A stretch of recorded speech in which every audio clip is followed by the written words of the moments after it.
Company case study, Jollibee Foods Corporation. Company background, name, Jollibee Food Corporation. Founder, Tony Tan Kak Tiong.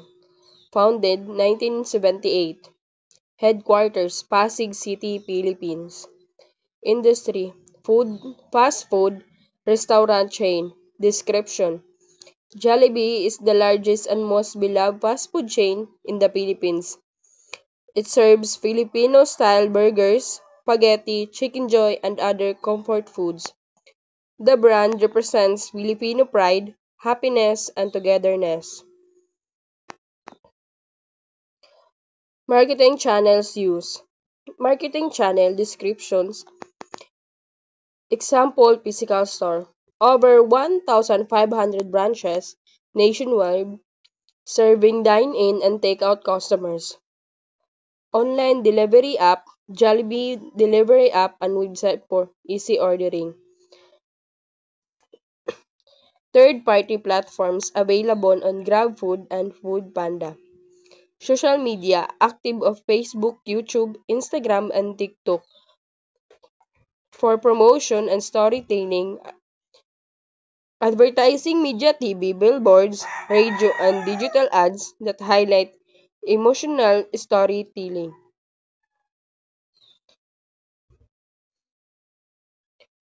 Marketing communication strategies. Emotional storytelling.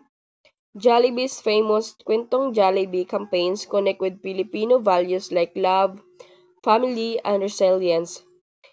Digital engagement, regular use of social media trends and hashtags, hashtag Jollibee, hashtag Kwentong Jollibee.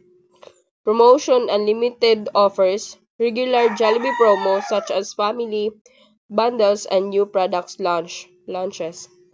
Celebrity endorsement, collaboration with local stars and influencers to appeal to younger audience. Consistent branding. The mascot Jollibee symbolizes joy and Filipino hospitality. Target market. Primary Filipino families and working individuals. Secondary Filipino youth and overseas Filipino craving home flavors. Case trend. Strong emotional connection with customers. Consistent food quality and service. Trusted and familiar brand. Effective use of digital and traditional media. Global expansion while maintaining Filipino identity. Reflection essay. What did you learn about marketing channels and communication? From this activity, I learned that marketing channels play a big role in how company connects with customers. Jollibee uses both physical and digital platforms to reach Filipino everywhere, showing the importance and accessibility and convenience.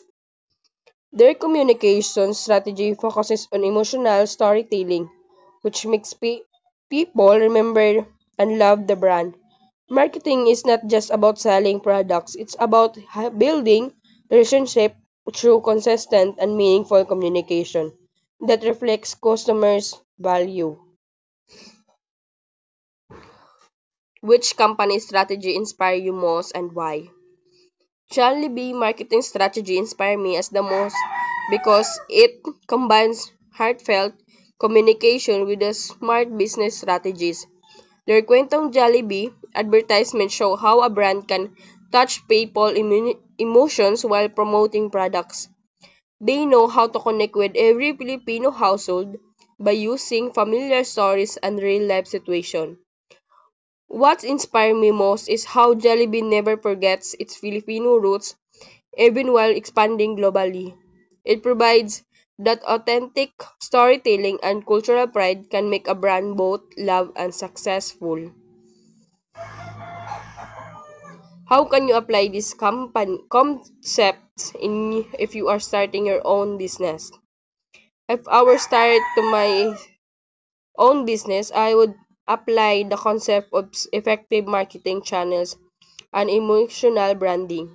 I would make sure my products are accessible, both in store and online. And I use social media to engage customers directly like Jollibee. I would tell stories that connect emotional with people, highlighting values such as family and happiness. By maintaining consistent communication and quality, I could build trust and loyalty. These lessons show the success comes from connecting with people, not just selling to them.